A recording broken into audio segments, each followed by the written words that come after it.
ಜನಸಾಮಾನ್ಯರ ನೇರ ಪ್ರಶ್ನೆಗಳು, ವೇದಿಕೆ ಮೇಲಿರುವಂತಹ ಗಣ್ಯರ ನೇರ ಉತ್ತರಗಳು. ಇದೇ ಮೆಗಾಫೈಟ್. ಮೆಗಾಫೈಟ್ಗೆ ತಮಗೆಲ್ಲರಿಗೂ ಸ್ವಾಗತ.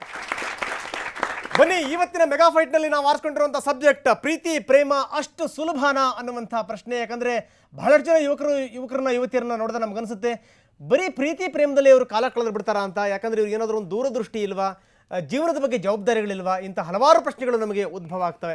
ಇದೆಲ್ಲದರ ಜೊತೆಗೆ ಕೆಲವೊಂದು ಅಂಶಗಳನ್ನು ನಾನು ಇಲ್ಲಿ ಉಲ್ಲೇಖಿಸಲೇಬೇಕು.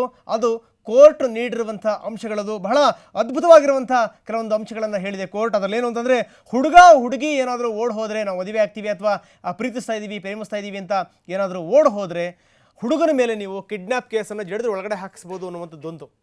ಎರಡನೇ ಅಂಶ ಇಲ್ಲಿ ಪ್ರಮುಖವಾಗಿರುವಂಥದ್ದು ಏನು ಅಂತಂದರೆ, ಬರೀ ಕೇವಲ ಏನು ಅಂದರೆ ವಯಸ್ಸಾಯಿತು ಅನ್ನುವಂಥದ್ದು ಮಾತ್ರ ಅಲ್ಲ, ನಿನಗೆ ಒಂದಷ್ಟು ಯೋಗ್ಯತೆಗಳಿರಬೇಕು. ಮದುವೆ ಆಗಬೇಕಾದ್ರೆ, ಮದುವೆ ಆಗ್ತಾ ಇದೆಯಾ ನೀನು ಅನ್ನೋದಾದರೆ, ನೀನು ಹುಡುಗಿ ಹೆಸರಿಗೆ ಒಂದು 3 ಲಕ್ಷ ರೂಪಾಯಿ ಇಡೋವಷ್ಟಾದರೂ ನಿನ್ನ ಶಕ್ತಿ ಇರಬೇಕು ಅಂತ. ಅಂದರೆ ಎಲ್ಲೋ ಒಂದು ಕಡೆಗೆ ಬರೀ ಪ್ರೀತಿ ಪ್ರೇಮದಲ್ಲಿ ನಾವು ಕಾಲ ಕಳೆಯುವಂಥದ್ದಲ್ಲ, ಮೈಮರೆಯುವಂಥದ್ದಲ್ಲ, ನಮಗೆ ಒಂದಷ್ಟು ಅರ್ಹತೆಗಳು ಬೇಕು, ಯೋಗ್ಯತೆಗಳು ಬೇಕು, ಅದು ಕೆಲಸದ ಮುಖಾಂತರ ಅನ್ನುವಂಥದ್ದು. ಸೊ ಇದು ಈ ತೀರ್ಪನ್ನು ಕೊಟ್ಟಿರುವಂಥದ್ದು.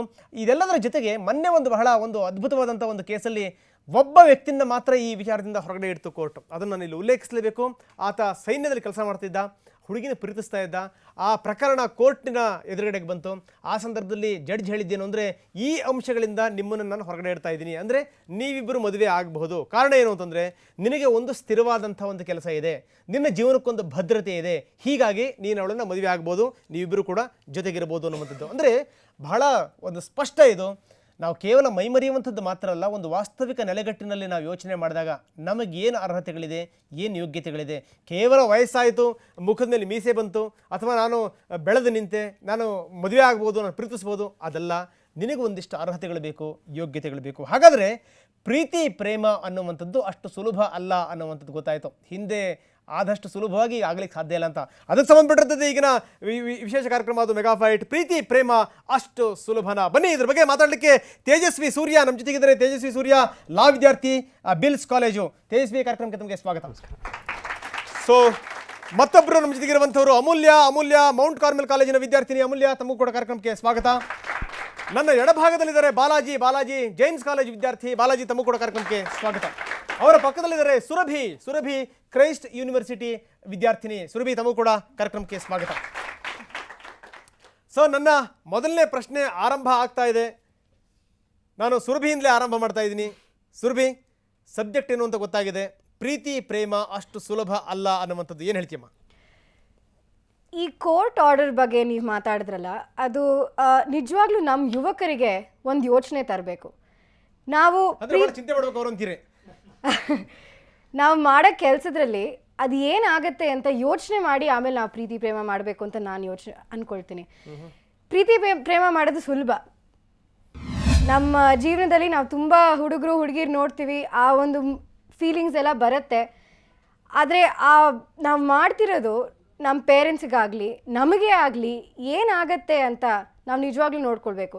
ಈ ಕೋರ್ಟ್ ಆರ್ಡರ್ ಒಂದು ವಿಷಯದಲ್ಲಿ ಸರಿಯಾಗಿ ಮಾಡಿದೆ ಅಂತ ನಾನು ಅನ್ಕೊಳ್ತೀನಿ. ನಾನು ಒಂದು ಪ್ರಶ್ನೆ ಕೇಳ್ತೀನಿ. ಹಾಗಾದರೆ ಪ್ರೀತಿಸೋದು ಪ್ರೇಮಿಸೋದು ತಪ್ಪ? ಹಾಗಾದರೆ ಡೆಫಿನೆಟ್ಲಿ ಅಲ್ಲ.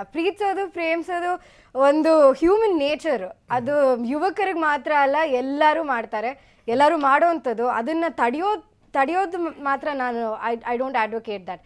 ಪ್ರೀತಿ ಪ್ರೇಮ ಅಂಥದ್ದು ದೇಸೆ love makes the world go round ಅಲ್ಲ, ಅದಿರಲೇಬೇಕು. ಆದರೆ ಸ್ವಲ್ಪ ಯೋಚನೆ ಮಾಡಿ ಸರಿಯಾದ ದಾರಿನಲ್ಲಿ. ಇವಾಗ ನಾವು ಓಡ್ ಹೋಗಿ ಸ್ವಲ್ಪ ಸಿಚುವೇಶನ್ಸಲ್ಲಿ ಬರ್ಬೋದು ಈ ಥರ ಓಡ್ ಹೋಗಬೇಕು ಅಂತ. ಆದರೆ ಪೇರೆಂಟ್ಸ್ನ ಅಪೋಸ್ ಮಾಡಿ ಪ್ರೀತಿ ಪ್ರೇಮ ಮಾಡಿದ್ರೆ ನಮಗೆ ಒಂದು ಸ್ಯಾಟಿಸ್ಫ್ಯಾಕ್ಷನ್ ಇರಲ್ಲ, ನಮಗೆ ಒಂದು ಖುಷಿ ಇರಲ್ಲ. ಅದಕ್ಕಿಂತ ನಾವು ನಮ್ಮ ಪೇರೆಂಟ್ಸ್ಗೆ ಅರ್ಥ ಮಾಡಿಸಿ ಈ ಥರ ನಾವು ಮಾಡಬೇಕು, ನಮ್ಗೆ ಅನಿಸ್ತಿದೆ ಅಂತ ಹೇಳಿದ್ರೆ ಅದು ನಮಗೆ ಬರೋಂಥ ಖುಷಿ ಶಾರ್ಟ್ ಟರ್ಮ್ ಖುಷಿ ಅಲ್ಲ, ಲಾಂಗ್ ಟರ್ಮ್ ಖುಷಿ. ಅದು ನಮಗೆ ಅನಿಸ್ತಾ ಇದೆ ಅಂತ ನೀವು ಹೇಳ್ತೀರಿ, ನಮಗೆ ಅನಿಸ್ತಾ ಇಲ್ಲ ಅಂತ ಅವ್ರು ಹೇಳ್ತಾರೆ, ಏನು ಮಾಡ್ತೀರಿ? ಅದು ಸಬ್ಜೆಕ್ಟಿವ್ ಯಾವಾಗ್ಲೂ. ಆದರೆ ಈ ಒಂದು ಡೆಮೋಕ್ರಸಿ ಅಂದರೆ ಎಲ್ಲರ ಒಪಿನಿಯನ್ ಕೌಂಟ್ ಆಗೇ ಆಗತ್ತೆ. ಓಕೆ ಬಾಲಾಜಿ, ನೀವೇನು ಹೇಳ್ತೀರಿ? ಮೊದಲನೇದಾಗಿ ಕೋರ್ಟ್ ಆರ್ಡರ್ ಪ್ರಕಾರ ನೋಡೋಕೆ ಹೋದರೆ ಮೊದಲನೇ ಪಾಯಿಂಟು ನಂಗೆ ಯಾಕೆ ಒಂಚೂರು ಸರಿ ಕಾಣ್ತಿಲ್ಲ ಅಂತ ಅನ್ಸುತ್ತೆ. ಕೋರ್ಟ್ ಏನು ಹೇಳುತ್ತೆ ಅಂದರೆ, ಯಾವುದೇ ಹುಡುಗಿ ಹೊಡೋದ್ರೆ ಹುಡುಗನ ಮೇಲೆ ಕಿಡ್ನಾಪ್ ಕೇಸ್ ಹಾಕಿ ಜಡೀರಿ ಅಂತ ಹೇಳುತ್ತೆ. ಹುಡುಗ ಹೊಡೋಗ್ಬೇಕಾದ್ರೆ ಅದಕ್ಕೆ ಹುಡುಗಿ ಕೋಆಪರೇಷನ್ ಇದ್ರೇನೆ. ಇಬ್ರಿಗೂ ಸೇರ್ ಜಡೀರಿ ಅಂತೀರಿ? ಇದ್ರಿಗೂ ಸೇರ್ ಜಡೀರಿ ಅಷ್ಟೇ, ಖಂಡಿತವಾಗ್ಲಿಯೂ. ಅಂದ್ರೆ ಅಲ್ಲ ಒಂದ್ ನಿಮಿಷ ತಮ್ಮದ್ ಬರೀ ಬೇಡಿಕೆ ಇಷ್ಟು ಮಾತ್ರ ಇದೆಯಾ ಅಥವಾ ಕೇಸ್ ಜಡ್ದು ಇಬ್ರು ಒಂದೇ ಸೆಲ್ಲಲ್ಲಿ ಹಾಕಿ ಅಂತ ಹೇಳ್ತೀರೋ? ಅದಿಲ್ಲ ಒಂದ್ ಹೇಳಿ ಕ್ಲಿಯರ್ ಪಡ್ತೀನಿ. ಇವಾಗ ಆಗ್ಲೇ ಕರ್ನಾಟಕದಲ್ಲಿ ವರದಕ್ಷಿಣೆಯ ಒಂದು ಆಕ್ಟ್ ಇದೆ. ಅದನ್ನ ಆಲ್ರೆಡಿ ನಾವು ಮಿಸ್ಯೂಸ್ ಮಾಡ್ಕೊಂಡಿರೋದು ಎಷ್ಟೋ ಪ್ರಕರಣಗಳನ್ನ ನೋಡಿದೀವಿ. ಇದೇನಾದ್ರೂ ಇದೇ ಆಕ್ಟ್ ಏನಾದ್ರು ನೆಕ್ಸ್ಟ್ ಇವಾಗ ಕೋರ್ಟ್ ಆರ್ಡರ್ ಕಂಟಿನ್ಯೂ ಆದ್ರೆ ನೆಕ್ಸ್ಟ್ ಆಬ್ವಿಯಸ್ಲಿ ಯಾರಾದ್ರೂ ಅದನ್ನ ಮಿಸ್ಯೂಸ್ ಮಾಡ್ಕೋಬಹುದು. ಆ ಚಾನ್ಸಸ್ 100%. ಅಂದ್ರೆ ನೀವು ಏನ್ ಹೇಳಕ್ ಹೊರಟ್ರಿ ಅಂತ ನನಗೆ ಸ್ವಲ್ಪ ಕನ್ಫ್ಯೂಷನ್ ಇದೆ. ಯಾಕಂದ್ರೆ ಈಗ ವರದಕ್ಷಿಣೆ ಆಕ್ಟ್ ಬಗ್ಗೆ ಹೇಳ್ತಾ ಇದ್ರಿ, ಪ್ರೀತಿ ಪ್ರೇಮ ಬಂತು ಅಂದ್ರೆ ಅಲ್ಲಿ ವರದಕ್ಷಿಣೆ ಪ್ರಶ್ನೆನೇ ಇರಲ್ಲ ಅಲ್ಲಿ. ಹಾಗಾಗಿ ಏನು ಅಂತಂದ್ರೆ ನಾನು ಅದನ್ನ ಉದಾಹರಣೆಗೆ ಇಟ್ಕೊಂಡೆ, ವರದಕ್ಷಿಣೆ ಆಕ್ಟ್ ನ ಉದಾಹರಣೆಗೆ ಇಟ್ಕೊಂಡೆ. ಮಿಸ್ಯೂಸ್ ಮಾಡ್ತಿದ್ದಾರೆ. ಸೊ ಆದ್ರಿಂದ ಈ ಆಕ್ಟ್ ಅಂದ್ರೆ ಈ ಆರ್ಡರ್ ಯಾಕೆ ಮಿಸ್ಯೂಸ್ ಮಾಡ್ಕೊಳ್ಳಲ್ಲ ಹುಡುಗಿರು ಅನ್ನೋದು ನನ್ನ ಪ್ರಶ್ನೆ. ಲೈಕ್ ಯಾವಾಗ ಹುಡುಗನ ಬಗ್ಗೆ ಮಾತ್ರ ಕಿಡ್ನಾಪ್ ಅಂದ್ರೆ ನಿಮ್ಮ ಹುಡುಗಿಯರ ಬಗ್ಗೆ ಮಾತ್ರ ನಿಮ್ಗೆ ಅಬ್ಜೆಕ್ಷನ್ ಇರೋದು? ಎಸ್, ಖಂಡಿತ. ಓಕೆ ಅಮೂಲ್ಯ, ನಿನ್ನ ಸರದಿ. ನೀವು ಹೇಳಿದ್ರಿ ಏನು ಹುಡುಗ ಹುಡುಗಿರು ಇಬ್ರಿಗೂ ಒಂದೇ ರೀತಿಯಲ್ಲಿ ಒಂದು ಟ್ರೀಟ್ಮೆಂಟ್ ಕೊಡಬೇಕು ಅಂತ. ಅರೆ ನೀವು ನೋಡ್ಲಿಕ್ಕೆ ಹೋದ್ರೆ ನೀವು ಇರೋ ಬರೋ ಕೇಸ್ಗಳೆಲ್ಲ ನೋಡಿ, ಎಲ್ಲದಲ್ಲಿ ಹುಡುಗಂದು ಆ್ಯಕ್ಚುಲಿ ತಪ್ಪು ಜಾಸ್ತಿ ಇರುತ್ತೆ. ನೀವು ನೋಡೋದಾದ್ರೆ ಇವಾಗ ಮಧ್ಯಮ ವರ್ಗದವರು ನೀವು ಓಡ್ ಹೋಗೋದು ಅಂದರೆ ಅದು ಕೇವಲ ನೀವು ಕೆಳ ಮಧ್ಯಮ ಮತ್ತು ಮಧ್ಯಮ ವರ್ಗದವರು ನೀವು ಮೋಸ್ಟ್ಲಿ ನೋಡಿದ್ರೆ, ನಾನು ಮೋಸ್ಟ್ ಕೇಸಸ್ ಮೆಜಾರಿಟಿ ಇಟ್ಕೊಂಡು ಮಾತಾಡ್ತಾ ಇರೋದು. ಅದರಲ್ಲಿ ನೋಡಿದ್ರೆ ಹುಡುಗಿರು ಇದಿರ್ತಾರೆ. ನೀವು ಸೈಕಾಲಜಿಕಲಿ ನೋಡಿದ್ರು ಕೂಡ ಹುಡುಗಿರು ಅವರು ಒಂದು ರೀತಿಯಲ್ಲಿ ಕನಸಿನ ಲೋಕದಲ್ಲಿ ಇರ್ತಾರೆ. ಅವ್ರ ಹಿಂದೆ ಹೋಗ್ತಾರೆ. ಇವರು ಹುಡುಗರೇ ಅವರ ಮನಸ್ಸು ಕೆಡಿಸೋದು ಅನ್ನೋದು ನಾನು ಹೇಳ್ತೀನಿ. ಅದು ಯಾವಾಗ ನೋಡಿದ್ರು ಹಾಗೆ. ಅದು ನೀವು ಅದು ಸೈಕಾಲಜಿಕಲಿ ಕೂಡ ಅದಕ್ಕೆ ಅಲ್ಲ, ಈ ಓಡೋಗುವಂತ ವೇಗ ನಾನು ಬಹುಶಃ ವೆಹಿಕಲ್ಗಳಲ್ಲಿ ಮಾತ್ರ ಇದೆ ಅಂತ ಅಂದ್ಕೊಂಡಿದ್ದೆ. ಇದು ಮಧ್ಯಮ, ಕೆಳ ಮಧ್ಯಮ, ಮೇಲೆ ಅಂದ್ರೆ ಅಷ್ಟು ಫಾಸ್ಟ್ ಆಗಿ. ಅಂದ್ರೆ ನಾವು ಅದನ್ನ ಡಿನೈ ಮಾಡ್ಲಿಕ್ಕೆ ಆಗೋದಿಲ್ಲ. ಇಡೀ ಸೊಸೈಟಿ ಇದೆಯಲ್ಲ ಅದು ಆ ರೀತಿ ಡಿವೈಡ್ ಆಗಿದೆ. ನೀವು ನೋಡ್ಲಿಕ್ಕೆ ಹೋದ್ರೆ ಓಡ್ ಹೋಗೋದು ಈ ನೋಡಿ, ಈ ಅಪ್ಪರ್ ಮಿಡಲ್ ಕ್ಲಾಸ್ ಮೇಲ್ಮಧ್ಯಮ ವರ್ಗದವರ ಮನಸ್ಥಿತಿ ಏನಿರುತ್ತೆ ಅದು ತುಂಬಾ ಬ್ರಾಡ್ ಮೈಂಡೆಡ್ ಆಗಿರುತ್ತೆ. ಅವರು ಅಷ್ಟು ಈ ನೋಡಿ ಅಪೋಸಿಷನ್ ಇರಲ್ಲ. ಈ ಅಪೋಸಿಷನ್ ಫ್ಯಾಮಿಲಿ ಮೆಂಬರ್ಸ್ ಇಂದ ಬರೋದು ಯಾವಾಗ ನೋಡಿದ್ರು ಕೂಡ ನಾನು ನೋಡಿರೋ ಹಾಗೆ ಮೆಜಾರಿಟಿ ಬೇರೆ ಡಿಫರ್ ಮಾಡ್ಬೋದು, ಅದಿಲ್ಲ. ಅದು ನೋಡಿರೋದು ಆಗಿರೋದ್ರಿಂದ ಯಾವ ಅನ್ನೋದು ಮಧ್ಯಮ ಮತ್ತು ಕೆಳ ಮಧ್ಯಮ ಆಗ ಬಂದಾಗ ನೋಡಿ ಹುಡುಗರಿಗೆ ತಪ್ಪಿರುತ್ತೆ. ನೀವು ಹೇಳಿದ್ರಿ ದ ಜಡ್ಜ್ಮೆಂಟ್ ಯಾವಾಗ ಕೊಟ್ಟಿದ್ದು, ಆ ಜಡ್ಜ್ಮೆಂಟ್ ಕೊಟ್ಟಿದ್ದ ಕೇಸಲ್ಲೇ ಆ ಹುಡುಗ ಇದ್ನಲ್ಲ ಅವ್ನಿಗಾಗಲೇ 3 ಮದುವೆ ಏನೋ ಆಗಿ ಆ ಥರದ್ದೇನೋ ಒಂದು ಹಿಂದೆ ಇದ್ದಿತ್ತು. ಆ ಎಕ್ಸಾಂಪಲ್ ಇಟ್ಕೊಂಡ್ರೆ ಅದರಲ್ಲೇ ನಿಮಗೆ ಕಾಣಿಸುತ್ತೆ ಎಲ್ಲಿ ಅಂತ. ಓಕೆ, ಅಲ್ಲ ಈಗ ನೀವೇನು ಹೇಳಕ್ ಹೊರಟ್ರಿ ಹಾಗಾದ್ರೆ? ಆ ರೂಲ್ ಸ್ವಲ್ಪ ತಪ್ಪಿದೆ. ಆದ್ರೆ ಅದು ಏನು ಅಂದ್ರೆ ನನ್ನ ಪ್ರಕಾರ ಅದರಲ್ಲಿ ಆ ತರ ಕೇಸ್ಗಳಲ್ಲಿ ಯಾವುದೇ ಕೇಸ್ ಬಂದು ಹುಡುಗರದು ಒಂದು ಸ್ವಲ್ಪ ಜಾಸ್ತಿ ಇರ್ಬೋದು ತಪ್ಪು. ಅಲ್ಲ, ಇಲ್ಲಿ ಒಪ್ಕೋಬೇಕು ಪಾಪ, ಯಾಕಂದ್ರೆ ಎಲ್ಲದರಲ್ಲೂ ಪುರುಷರದ ಮೇಲ್ಗೈ ಇದೆ ಅಂತಂದ್ರೆ ಇದ್ರಲ್ಲೂ ಸ್ವಲ್ಪ ತಗೊಳ್ಳಿ ಜಾಸ್ತಿ ಅಂತ. Okay okay okay Tejasvi.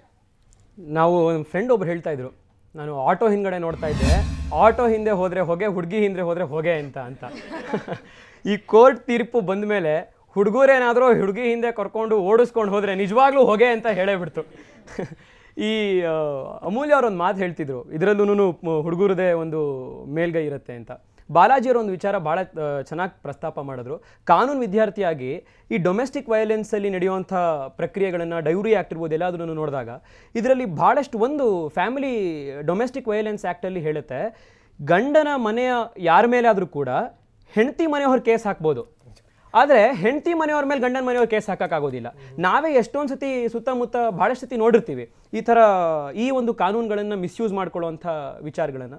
ಆದರೆ ಆ ಒಂದು ವಿಚಾರವನ್ನು ಪಕ್ಕಕ್ಕಿಟ್ಟು, ಯಾಕೆಂದರೆ ಯಾವಾಗಲೂ ಕೂಡ ಹುಡುಗರೇ ಹುಡುಗಿರ ಹಿಂದೆ ಹೋದರು ಅಂತ ಹೇಳಲಿಕ್ಕೆ ಆಗೋದೇ ಇಲ್ಲ. ಭಾಳಷ್ಟು ಸಂದರ್ಭಗಳಲ್ಲಿ ಹುಡುಗಿರು ಕೂಡ ಹುಡುಗರ ಹಿಂದೆ ಬಂದಿರುವಂಥ ಉದಾಹರಣೆಗಳು ಸಾಕಷ್ಟು ಇದ್ದಾವೆ. ಸೊ ಆಮೇಲೆ ಹುಡುಗರೇ ಯಾವಾಗಲೂ ಹುಡುಗಿರಿನ ತಲೆ ಕೆಡಿಸೋದಿಲ್ಲ, ಹುಡುಗಿರು ಭಾಳಷ್ಟು ಸರಿ ಹುಡುಗರನ್ನ ತಲೆ ಕೆಡಿಸ್ತಾರೆ. ಸೊ ಭಾಳಷ್ಟು ಸತಿ ತಲೆ ಕೆಟ್ಟು ಕೂತ್ಕೊಳ್ಳೋದು ಹುಡುಗಿರಿಗೋಸ್ಕರ. ಸೊ ನಮ್ಗೆ ಯಾವಾಗಲೂ ದೇವದಾಸ್ ಎಕ್ಸಾಂಪಲ್ ಸಿಕ್ಕಿರೋದೇ ಹುಡುಗರಿಂದ. ಸೊ ಆ ವಿಚಾರ. ಸೊ ಹೈಕೋರ್ಟ್ ತೀರ್ಪು ಒಟ್ಟಿನಲ್ಲಿ ಒಂದು ಜವಾಬ್ದಾರಿಯುತ ಒಂದು ಯೋಚನೆಯನ್ನು ಕೊಟ್ಟಿದೆ. ಅಲ್ಲ, ಒಂದು ನಾನು ನಿಮ್ಮ ಪ್ರಶ್ನೆ ಕೇಳಬೇಕು, ಯಾಕಂದ್ರೆ ಲಾ ವಿದ್ಯಾರ್ಥಿ ಆಗಿರೋದ್ರಿಂದ. ಸೊ ಭ್ರಷ್ಟಾಚಾರದ ಬಗ್ಗೆ ನಾವು ಸಾಕಷ್ಟು ಮಾತಾಡ್ತೀವಿ. ಜೊತೆಗೆ ಏನಂದರೆ ಈ ಬೇರೆ ಬೇರೆ ಕಾನೂನುಗಳು ಹೆಂಗೆ ದುರುಪಯೋಗ ಆಗ್ತಾ ಇದೆ ಅನ್ನೋದ್ರ ಬಗ್ಗೆ ನಾವು ಮಾತಾಡ್ತೀವಿ. ನೋಡಿ, ಇವರು ಒಂದು ಒಳ್ಳೆ ಎಕ್ಸಾಂಪಲ್ ಕೊಟ್ಟರು. ಯಾವ ಥರ ಅಂದರೆ ಯಾರ್ದೋ ಕೇಸನ್ನು ಇನ್ಯಾರ ಮೇಲೆ ಜಡ್ದು ಬಿಡೋದು, ಅಂದರೆ ವರದಕ್ಷಿಣೆ ಕೇಸು ಅನ್ನುವಂಥದ್ದು ಯಾವ ರೀತಿ ಅದೆಲ್ಲವೂ ಕೂಡ ಉಲ್ಟಾ ಆಗ್ತಾ ಇದೆ ಅನ್ನೋದು ನಾವು ನೋಡ್ತಾ ಇದ್ದೀವಿ. ಇಲ್ಲಿ ನೋಡಿ, ಈ ಪ್ರೀತಿ ಪ್ರೇಮದ ಇದರಲ್ಲಿ ಒಂದು ಗಮನಿಸಲೇಬೇಕಾದಂಥ ಒಂದು ಅಂಶ ಏನು ಅಂದರೆ, ಇಲ್ಲಿ ಜಾತಿ ಮತಗಳು ಹೆಚ್ಚು ಕೆಲಸ ಮಾಡಲ್ಲ ಅನ್ನುವಂಥದ್ದು ಒಂದು. ಎರಡನೇದೇನು ಅಂದರೆ, ಇಲ್ಲಿ ವರದಕ್ಷಿಣೆ ಎನ್ನುವಂಥ ಪಿಡುಗಿಲ್ಲ ಅಂತ. ಅಂದರೆ ಯಾವ್ಯಾವನ್ನು ನಾವು ಸಮಸ್ಯೆಗಳನ್ನು ಎದುರಿಸ್ತಾ ಇದ್ದೀವೋ ಅದರಿಂದ ಹೊರಗಡೆ ಬರಲಿಕ್ಕೆ ಬಹಳ ಅದ್ಭುತವಾದಂಥದ್ದು ಅಂತಂದರೆ ಇದು ಪ್ರೀತಿ ಪ್ರೇಮದ ಮದುವೆಗಳು ಅನ್ನುವಂಥದ್ದು. ಒಪ್ತಿರ ತಾವು? ಒಂದು ರೀತಿ ಇದನ್ನು ಒಪ್ಬೋದು, ಬಟ್ ಆದರೆ ಇನ್ನೊಂದು ರೀತಿಯಲ್ಲಿ ಇದನ್ನು ಒಪ್ಲಿಕ್ಕೆ ಸಾಧ್ಯ ಇಲ್ಲ. ಈಗ ನಾವು ಇದನ್ನು ಒಂದು ವಿಚಾರವಾಗಿ ನೋಡಿದಾಗ, ಈಗ ನಮಗೆ ವರದಕ್ಷಿಣೆಯ ಒಂದು ಸಮಸ್ಯೆ ಆಗಿರ್ಬೋದು ಅಥವಾ ಜಾತಿ ವಿಚಾರದ ಸಮಸ್ಯೆ ಆಗಿರ್ಬೋದು, ನಾವು ಭಾಳಷ್ಟು ಪ್ರೀತಿಯಾಗಿ ಮದುವೆ ಆಗಿರುವಂಥ ಕಪಲ್ಗಳನ್ನು ನಾವು ಗಮನಿಸಿದಾಗ ಹೊಸತರಲ್ಲಿ ಅವ್ರಿಗೆ ಮದುವೆ ಆದ ಸ್ವಲ್ಪ ಒಂದೆರಡು ವರ್ಷಗಳಲ್ಲಿ ಯಾವುದೇ ಸಮಸ್ಯೆ ಬರಲಿಕ್ಕೆ ಇಲ್ಲ, ಆ ರೀತಿ ಎಲ್ಲ ಚೆನ್ನಾಗಿ ನಡೀತಾ ಇರುತ್ತೆ ಅಂತ. ಬಟ್ ಅದಾದಮೇಲೆ ಬಹಳಷ್ಟು ಸತಿ ಸಮಸ್ಯೆಗಳು ಬಂದು ವರದಕ್ಷಿಣೆ ಕಿರುಕುಳ ಆಗಿರ್ಬೋದು ಅಥವಾ ಮ್ಯಾರೇಜ್ಗಳು ಒಡೆದೋಗುವಂಥ ಸಂದರ್ಭಗಳಾಗಿರ್ಬೋದು.